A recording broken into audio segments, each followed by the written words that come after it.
कांवड़ यात्रा रूट पर name plate लगाने के उत्तर प्रदेश सरकार के फैसले पर फिलहाल सुप्रीम कोर्ट ने अंतरिम रोक लगा दी है, लेकिन अभी भी इस पूरे मामले में राजनीति जमकर हो रही है। ऐसे में ऑल इंडिया सुन्नी उलेमा काउंसिल इस पूरे मामले में विपक्षी पार्टियों को पत्र लिखने जा रही है। पत्र लिखकर ये कहा जा रहा है कि इसका विरोध ना करें, बल्कि उस जगहों पर जल और फल का वितरण करें।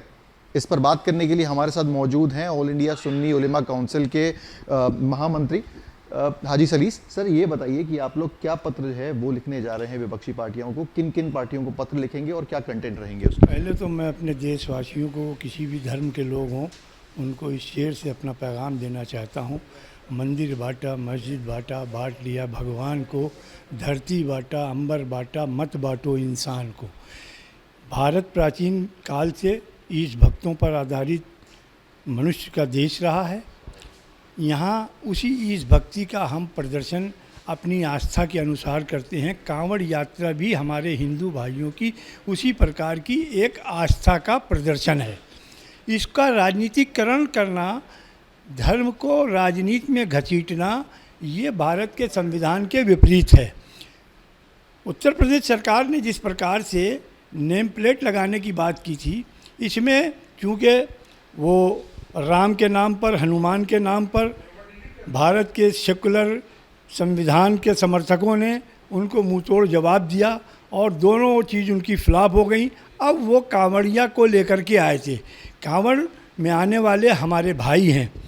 मैं उनकी किसी भी प्रकार का इस राजनीतिकरण में विपक्षी पार्टियां ना पड़ें, इस सिलसिले में हमारी संस्था ने ये फैसला किया है कि राहुल गांधी और अखिलेश यादव और दीगर विपक्षी पार्टियों को हम एक पत्र लिखेंगे, ताकि वो इसका विरोध करने के बजाय अपने अल्पसंख्यक प्रकोष्ठ को ये डायरेक्शन दें कि वो जल और फल का वितरण मुसलमानों, दलितों, सिखों और ईसाइयों के हाथ से कराकर उन कांवड़ में शरीक होने वाले उन तमाम भक्तों का जो है वेलकम करें और इस पर राजनीति को मत उभरने दें।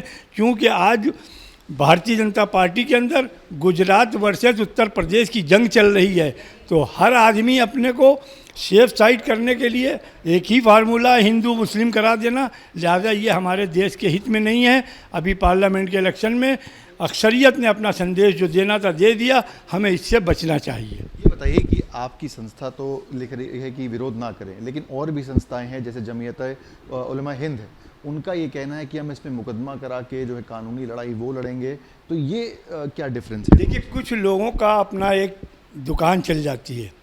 कुछ लोग मुकदमेबाजी के नाम पर विदेशों में जाते हैं, वहाँ से मुकदमों की पैरवी के नाम पर NRI से लाखों करोड़ों रुपए लेकर के आते हैं कि हम भारत में फलां इशू पर मुकदमा लड़ेंगे, सुप्रीम कोर्ट में वकील ये लेगा, हाई कोर्ट में ये होगा, फलाना होगा।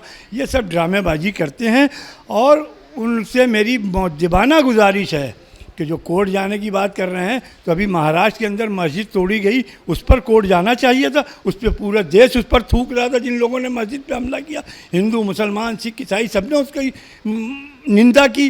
तो उस पर कोर्ट जाने के बजाय इस इशू पर, क्योंकि इस इशू में बीजेपी को लाभ पहुंचना है, तो कहीं ना कहीं ये शंका पैदा होती है कि RSS से दांडिये मिले हुए हैं और हर उस इशू को ये लोग लेकर के मैदान में आते हैं, जिससे हिंदू मुस्लिम, कभी ओम और अल्लाह का मसला ये लेकर के आ जाते हैं, तो कभी कोई मसला लेकर, जिससे हिंदू मुस्लिम की नफरत बढ़े।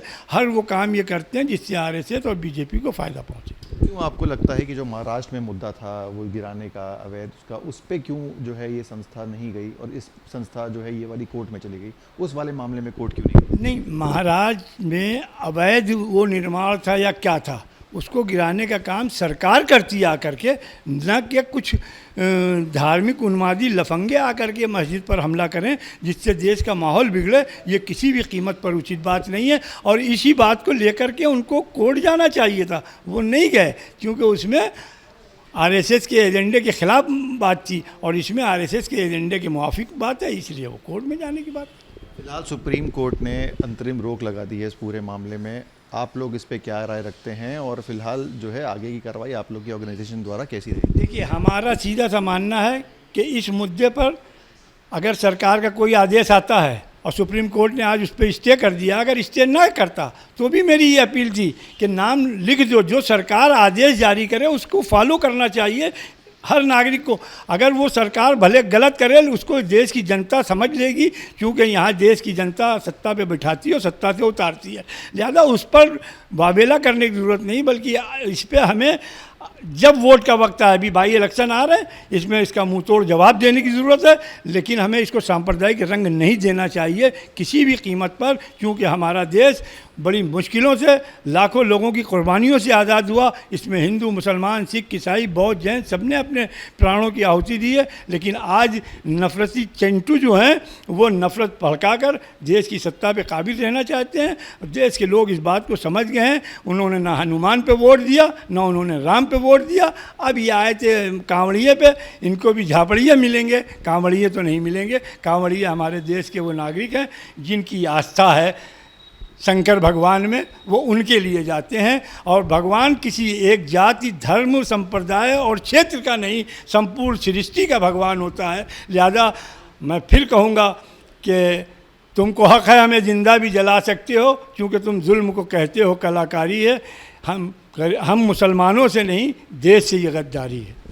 बहुत धन्यवाद हमसे बात करने के लिए। ये थे ऑल इंडिया सुन्नी उलेमा काउंसिल के राष्ट्रीय महासचिव, जिनका कहना है कि वो पत्र लिखेंगे और ये दरख्वास्त करेंगे कि इसका विरोध ना करें, बल्कि जल और फल वहाँ पर बांटकर इसको सांप्रदायिक रंग ना दें और वहाँ पर जो बीजेपी और आरएसएस का जो एजेंडा है उसे पूरा ना करें। वीडियो जर्नलिस्ट शुभम शुक्ला के साथ सिमर चावला, कानपुर, आज तक।